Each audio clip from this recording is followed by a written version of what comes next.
It's time for another Dice Tower review with Z. Garcia.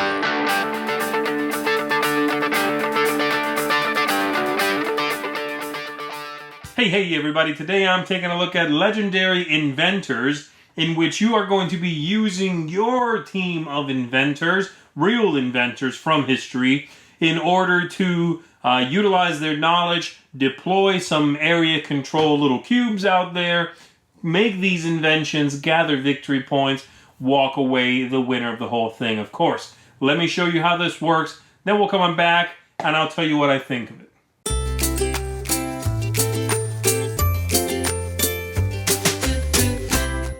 The objective of the game is to have the most victory points after 3 ages of building and inventing here. And you're going to get those victory points from the inventions themselves, from tokens that you'll sometimes acquire, from the characters you have in front of you, the inventors, if they have completed specific stats on themselves, and then also from making a run of these cards according to a little symbol right here next to the victory points. If you got a run, you're going to get some points out of that. So that's basically how you do it.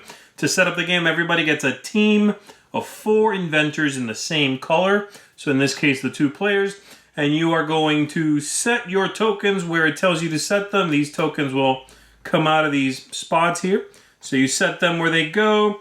You get your tokens. You set up the starting inventions equals to the number of players plus 3. So 5 in this case for 2 players. Star player gets the Leonardo da Vinci bust there. And you're ready to begin. On your turn, you are going to do one of 2 things. Very simple. You're going to send an inventor to go to work, or you are going to refresh all of your inventors. When you send one to go to work, you are going to just turn them sideways. So for example, let's say I'm going to send out to work, let's pick one here, this character here. Robert Boyle. All right, so I would turn them sideways. It lets me know that in that symbol there, I have 2 strength. All right, and so I can pick an invention and put 2 tokens that match that symbol there. So everything that they are able to do gets deployed to any one invention of my choice. And it would now be the other player's turn where they can, for example, use this one here that has a 1 up here by the light bulb, a 1 by the nut there, and so they could do something like that. Back to me. And again, I could send someone out to work. So I could do this one, for instance, where they'll deploy 1 here, and they'll deploy 1 here. And now back to my opponent, who is going to use this one, therefore finishing that card because I need the example, right? So that's done. They've just finished that one. They are going to get this, by the way, at the end of, once we've distributed the victory points from that. And this is just sort of a tiebreaker later on. If there's a perfect tie, then we use whoever's got the Leonardo da Vinci bust there to break ties. So in this case, it's basically an area control concept. They have deployed 3 cubes there. I contributed 2. They would win, and they get 1 of 3 rewards. They can take the card itself, or they can take one of the 2 tokens sitting on the card. So my opponent is going to take this token here, and they are going to give it to, let's see who they're going to give it to. They're going to give it to Tesla. Let's do that. And they're going to put it up here. All right? And so you would just put it in whatever spot you want to, and you could even replace one. If they wanted to put it there, you could pop that one out and put a new one in there. And then I have one of the 2 choices left, and I'll take the card itself instead. The cubes go back to their players. This token, since it was not chosen, would just go out of the game. And I now have this card. I'd keep that in front of myself again for the victory point. And because I want a run of numbers up here, with this one being a 0, and I want to not skip numbers when it comes to those inventions, that's going to net me some victory points. And so that's it. And we continue going back and forth. At some point, you'll take a turn to simply refresh everyone.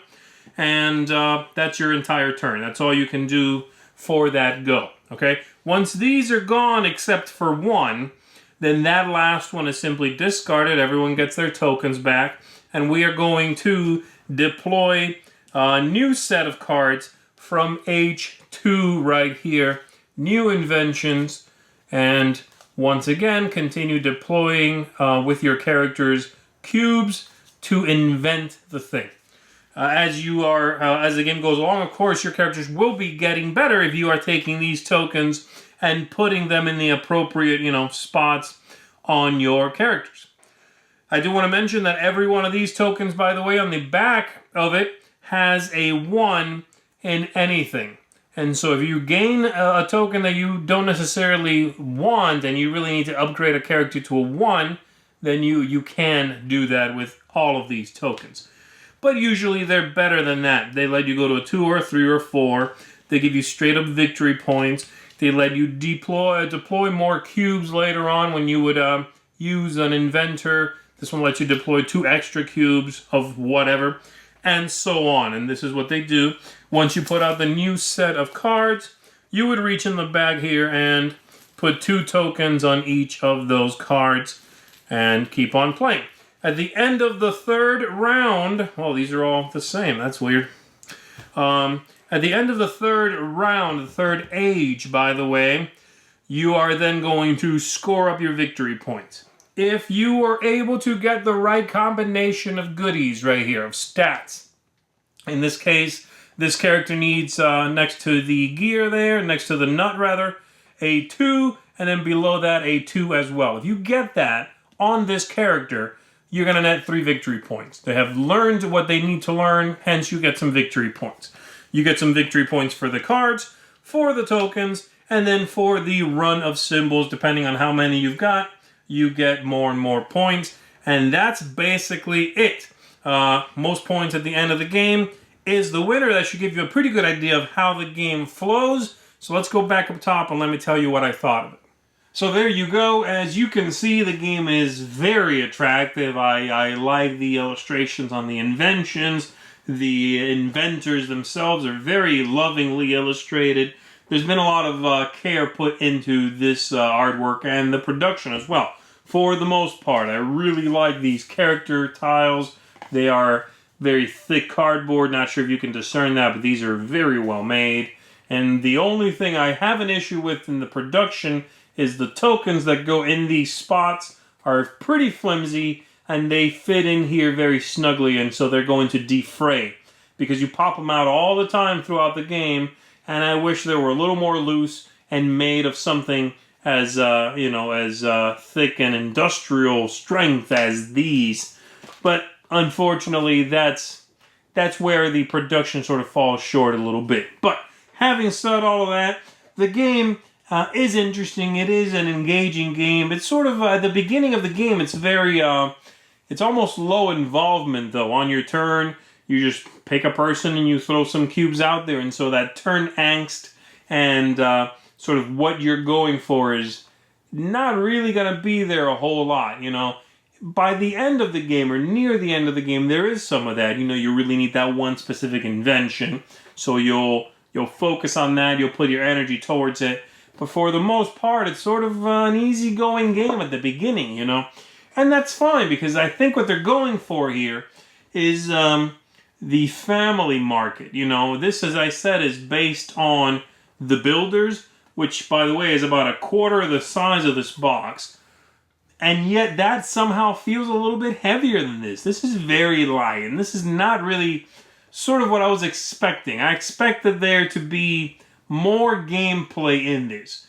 And it's real simple. That's not bad necessarily, but just go into it knowing that the choices in here are not very far-reaching. There are certainly enough ways to score in the game, and I enjoyed that. I enjoyed deciding sort of what to go for, but the involvement is fairly low in the game, really.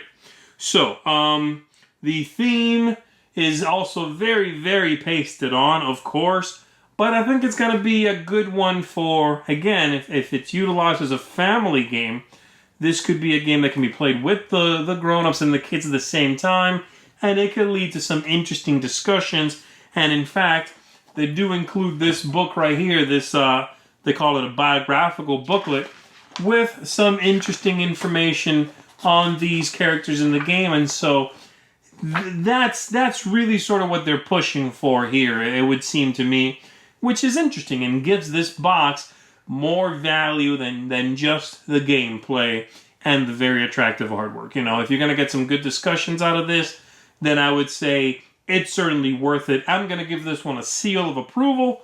Look into it. Maybe this is one you can get as a gift for someone else. I would certainly recommend it for that. That has been Legendary Inventors.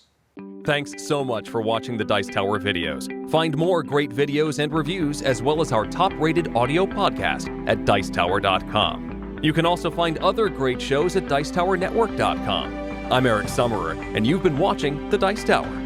The Dice Tower is sponsored by Cool Stuff Inc., where you can find great games for great prices. Cool stuff in stock. Check them out at CoolStuffInc.com.